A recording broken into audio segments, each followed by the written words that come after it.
Hello and welcome to the PitchMe workshop. My name's Tom. I'm the Customer Success Manager here at PitchMe.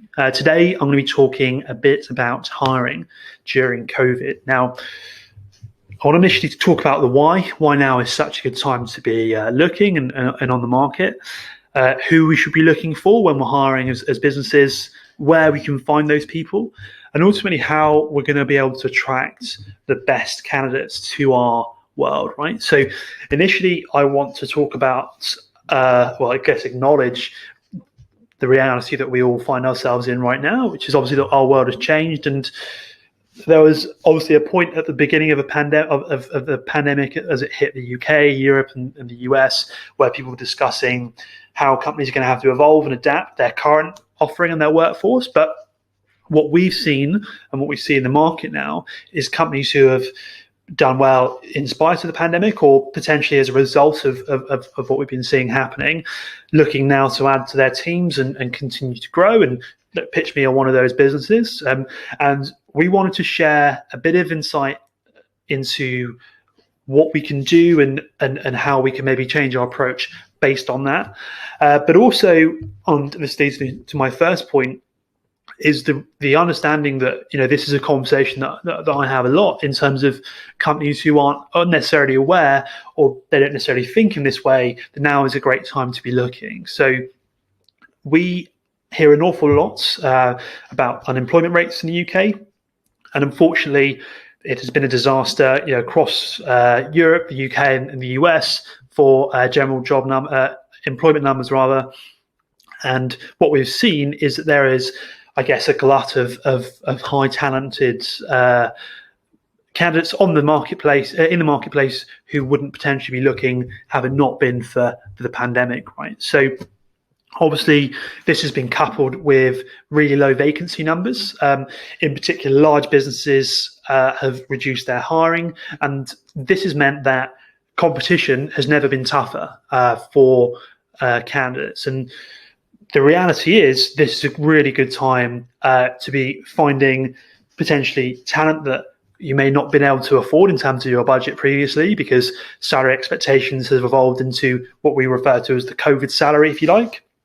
But also, you will have, there has definitely been a pattern of less competition from larger businesses, right? And also, a lot of larger businesses, companies like Uber as a good example, who've had to really scale back their offering and their teams because they were growing at such a pace, and that's all stopped based on what we're seeing around us, right? So I guess first of all I want to also look at and acknowledge the numbers that we're talking about here. So in the UK, vacancies are currently at an all-time low, and they have been for the last 6 months. Normally, we'd see seasonal changes. So just to, I guess, illustrate a bit more about what I've been referring to here. This is the UK job vacancies number for the last for almost 20 years, actually, and it just illustrates how the market vacancies have changed. And I guess the comparisons you can make between the 2008 economic downturn and what we're facing now in terms of our sort of current COVID world, if you like. Now, one thing that's important to remember is that an increase in job vacancies that we're viewing here, in part, is a reaction to the market. So we've seen companies like major supermarkets, companies like Amazon, are doing extremely well out of the current crisis in terms of their offering and how that relates to the market. They're now hiring. So the increase in number that we're seeing in terms of vacancies is not necessarily inaccurate, but it maybe doesn't reflect the true nature of how businesses are looking to add to their teams. So the types of jobs, I guess, have really changed. So one thing that you can probably see quite clearly is that then this would mean that the market itself has a lot less competition in it than it did 6 months ago, right? So if you went to the market at the end of 2019, you weren't able to find what you wanted, or potentially you weren't able to attract the right talent. Obviously, the pattern of that is going to be drastically changed by the higher unemployment rate that we now see, but also the good visual there in how poor the market is for general vacancies, right? So I guess one thing that companies ask us, and this is what sort of brings me to my next topic, is that when to know that the time is right for hiring. And I'm not talking about the time in terms of the marketplace, because it's quite clear that is now, but also where they should be hiring in their teams, and how to highlight and understand that. So I guess the most obvious thing that you can tell when the right time is to grow the team is that you're turning down work, right? So as a business, if you can't keep up with demand, it's a pretty obvious reason for increasing your team and I guess the skill set within the business. If you're struggling to complete your day-to-day tasks and keep up with demand generally as well, that you're already, and I'm not talking about bringing on new work here, I'm talking about the day-to-day running the business. There's obviously a direct need there. I think part of this as well is that for the vision of a company to grow and progress, and you may already be very successful doing what you're doing now with a relatively small team, I'm not sure, but to help companies develop their vision, they need employees and different people within that team. So they're a part of growth as much as you are, and I think having the vision of that is very important. And I guess one of the maybe less talked about reasons, but I think still very important, is ultimately you can afford to hire. I think right now, if you can afford to hire people and bring them into your team, you can develop areas of your business that you may not have thought about. If you have a small need, they can potentially fulfill that, but also bring their own expertise into that part of the business. So generally speaking, hiring is extremely productive for any company, overwhelmingly so, in fact. And I guess part of that and the effectiveness of those individuals comes down to who they are themselves, right? So one thing that we get asked a lot about is who people should be hiring and what they should be looking out for. A part of our offering is how we split skill sets into hard skills and soft skills. And obviously it depends entirely on your job function and what you're doing in some instances. But the reality is that companies that embrace change and they, as I said here, challenge inequalities and drive inclusivity are statistically much more successful. Trying to change the status quo of how you've normally been hiring, I guess, if you look in the same place and hire in the same way, you're always going to get the same results. So I think part of it is trying to evolve the kinds of channels you're using, but I think part of it is also to get out of a mindset that is purely ticking boxes on CVs, right? Have they got the right amount of experience in X and Y? The reality is that you should be hiring on attitude, not purely skill set. You can train different skills and you can make someone far more valuable to be a business than maybe hiring someone that you believe has a complete skill set that you're looking for by investing time in those individuals. So I think especially now, there has been a big push to, I guess you could say, offshoring, but the reality is in the UK market, there has been a focus and a prevalence on people who are locationally relevant to your business. So London businesses based in London are very London-centric, as are businesses in Manchester, as are businesses in Plymouth, right? This is not a surprise, and I'm speaking here generally as well about a UK and European approach. I appreciate in the US it's more common to have remote workers, but I think now as well, if you open up to a wider remit, I think chances are you've seen your team prove themselves that they can work remotely.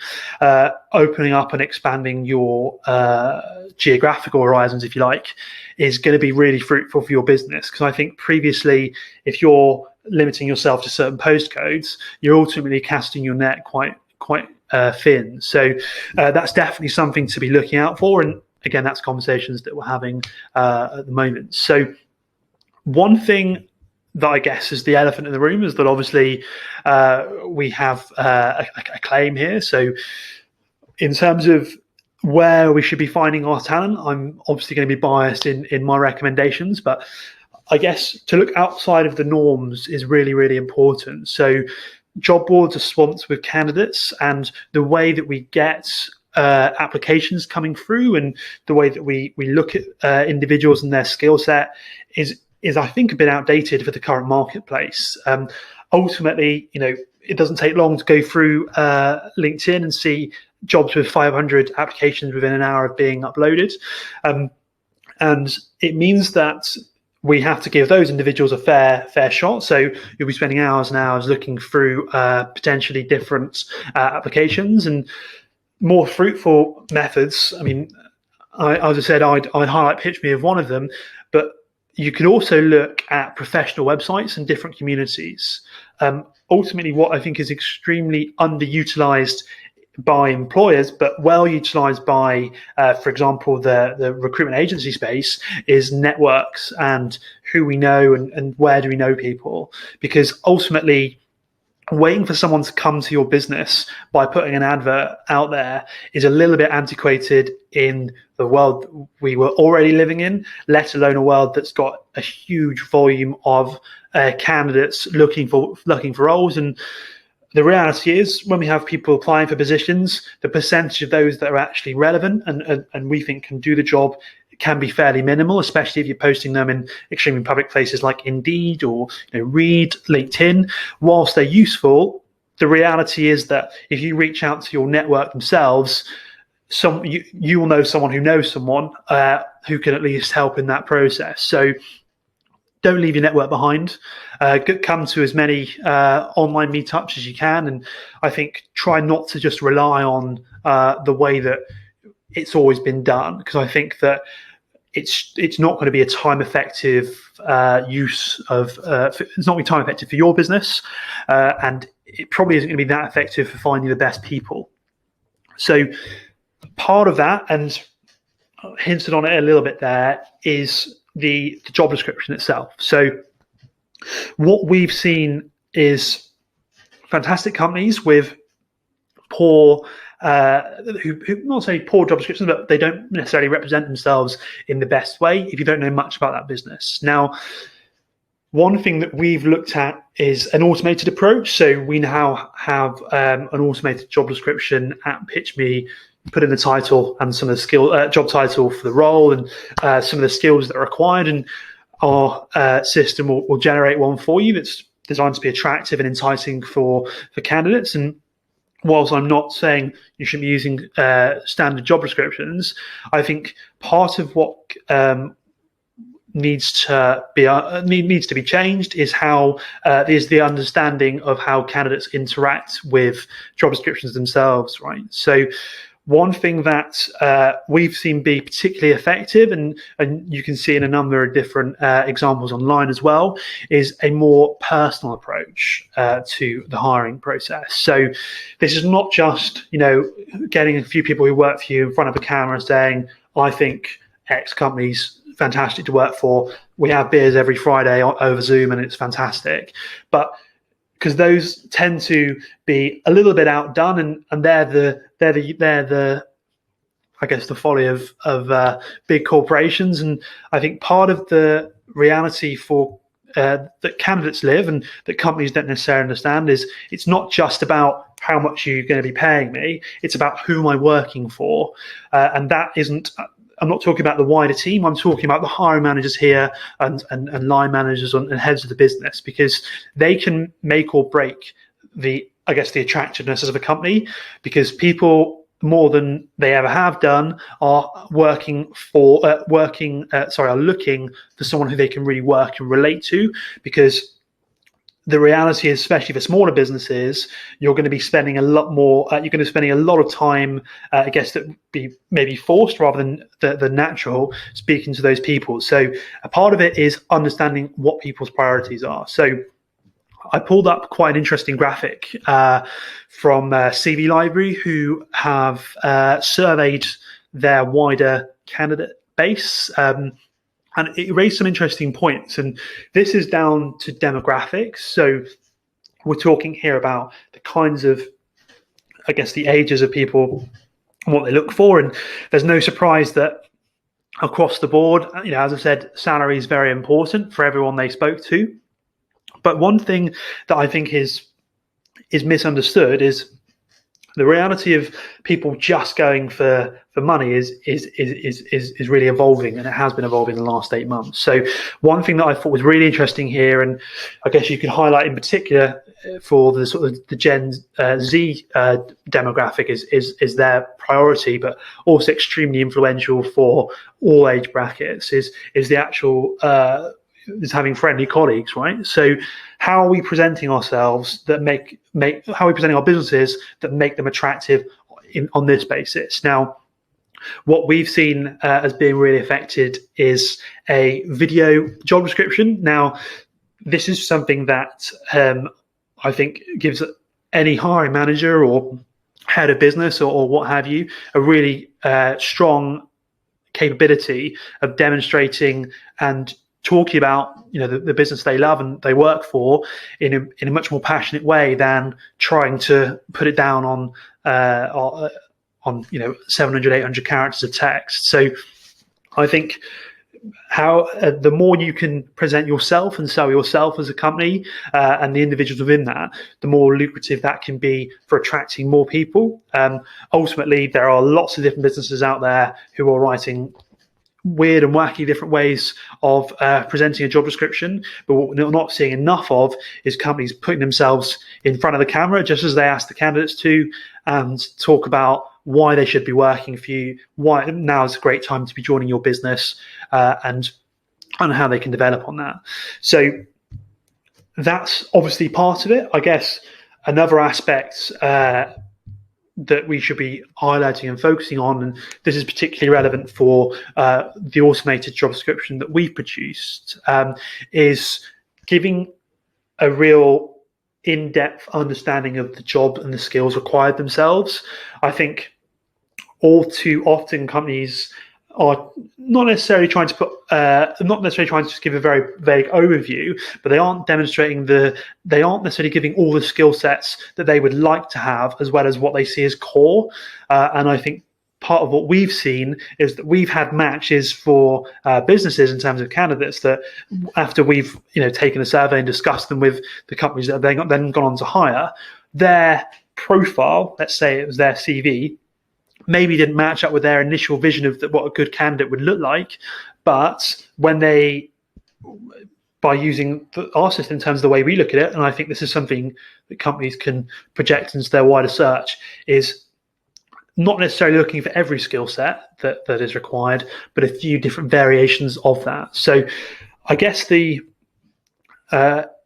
lots of different ways to approach this, and I appreciate I'm not trying to hammer on different ways, but ultimately I think it's certainly time for businesses to give a personal approach to their hiring aspect, right? So I hope that has been a useful 20 minutes or so for you there watching.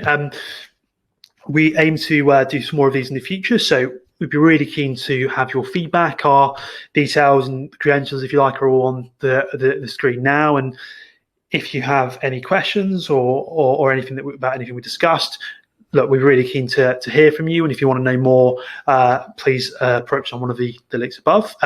What I'll also be doing is we put together a bit of a brochure system for what PitchMe offers, but also a little bit about what I've discussed here and how some of our traditional hiring processes are antiquated to the current marketplace. So please take a look at that. Again, we'd love to hear what you think, and we can catch you next time.